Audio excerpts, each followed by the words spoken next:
Assalamualaikum warahmatullahi wabarakatuh. Pada hari ini, kita akan membincangkan tentang pengaruh sekularisme yang cuba untuk disampaikan kepada kita melalui pendidikan. Namun, sebelum itu, mari kita lihat apa itu sekularisme dan daripada mana datangnya pengaruh sekularisme ini. Maksud sekular dalam bahasa Arabnya ialah al-ilmaniyah. Diambil daripada perkataan ilmu dalam bahasa Arab yang bermaksud mengangkat martabat ilmu. Jadi, ia tidak bercanggah dengan konsep Islam yang menjadikan ilmu sebagai satu perkara yang penting bagi manusia. Namun, penterjemahan perkataan sekular kepada al-ilmaniyah hanyalah satu tipu daya yang terselindung di sebalik slogan ilmu kerana sekiranya diperhatikan makna tersirat bagi sekular adalah al-ladiniyah, iaitu tanpa ilmu, tanpa agama, atau al-la-akidah, iaitu tanpa akidah. Seterusnya, mari kita lihat tentang ciri-ciri fahaman sekularisme.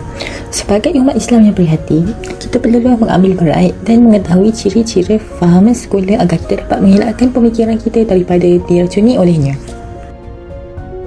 Yang pertama adalah, sekularisme ini bersifat terasing daripada aspek keagamaan.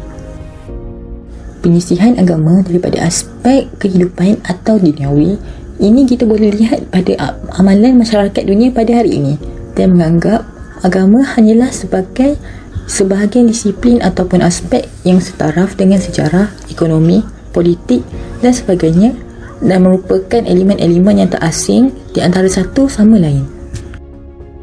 Sekularisme melatih para pendukungnya agar mengetepikan hal-hal akhirat dan secara tidak langsung supaya mencari kehidupan di dunia semata-mata untuk keseronokan dan kekayaan. Urusan akhirat bagi mereka adalah perkara kedua yang akan difikirkan di dunia akhirat nanti. Lantaran itu, sekularisme biasanya akan membawa penganutnya kepada beberapa ideologi yang mementingkan kehidupan dunia dengan mengetepikan unsur kehidupan agama sebagai masalah individu. Umpamanya ideologi materialisme, individualisme, kapitalisme dan lain-lain lagi. Yang ketiga, sekularisme juga memperjuangkan ciri-ciri yang bersifat kebebasan. Namun, kebebasan yang diperjuangkan itu tidak bersepadan. Yang keempat, sekularisme juga menampilkan cirinya yang tidak tetap dan tidak mutlak. Jika kita lihat daripada sejarah, perundangan dan pemerintah secara sekular tidak punya teras yang tetap dan mutlak, malah sentiasa berubah-ubah mengikut kepentingan dan semasa tanpa ada sebarang garis panduan yang mutlak. Sebagai contoh, pandangan sekular terhadap perlakuan zina sentiasa berubah-ubah sejak abad ke-15 Masihi sehinggalah kini. Hal tersebut sudah menjadi hak individu yang tidak lagi menjadi kesalahan di barat. Seterusnya, kita akan bergerak kepada kesan fahaman sekularisme, terutamanya di dalam pendidikan. Tahukah anda bahawa fahaman sekular ini telah disebarkan secara meluas ke seluruh pelosok dunia dan di antara cara penyebarannya adalah melalui pendidikan.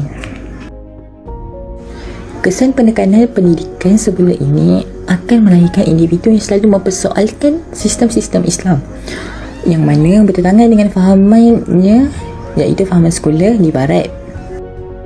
Mereka menganggap nasionalisme, patriotisme dan demokrasi kapitalisme sebagai pemikiran yang benar sehingga tidak kelihatan lagi pemikiran lain di dalamnya, apatah lagi pemikiran Islam. Malah ada yang menganggap bahawa kembali kepada Islam itu memberi makna kembali kepada zaman yang mundur. Kesan lain fahaman sekularisme dalam pendidikan adalah ramai yang akan melihat Islam sebagai pemikiran yang tidak lengkap sehingga ia perlu diselaraskan atau diubah. Selain daripada itu, pendidikan sekular akan melahirkan satu kelompok dalam masyarakat yang memusuhi syariat Islam itu sendiri. Perkara ini berlaku kerana fahaman sekularisme itu sendiri sebenarnya bertujuan untuk memisahkan hal duniawi dengan agama dalam setiap individu, khususnya dalam bab-bab syariat atau hukum hakam agama. Walaupun masalah penularan fahaman sekular yang semakin tidak terkawal pada hari ini menjadi masalah yang tidak dapat dielakkan, namun terdapat beberapa langkah yang boleh kita ambil untuk mengatasi dan menyelesaikan masalah sekularisme ini. Yang pertama, melakukan kajian terhadap tafsiran Al-Quran. Cara ini merupakan di antara cara yang terbaik untuk mengatasi fahaman sekular kerana Al-Quran dijadikan sebagai sumber rujukan yang utama dalam menuntut ilmu. Apabila kita mendalami ilmu dan memahami isi kandungan Al-Quran, kita akan dapat meningkatkan kepercayaan dan keimanan kita kepada Allah. Ini kerana kisah-kisah mengenai alam ini sudah pun tertulis di dalam Al-Quran sejak kira-kira 1400 tahun yang lalu, yang merupakan era di mana ilmu sains belum lagi berkembang pesat seperti masa kini. Oleh itu, jelaslah bahawa unsur keagamaan dan perkembangan ilmu, terutamanya sains, tidak terpisah di antara satu sama lain. Yang kedua, melakukan kajian terhadap hadis. Hadis juga memainkan peranan yang penting dalam usaha untuk umat Islam menentang fahaman sekular.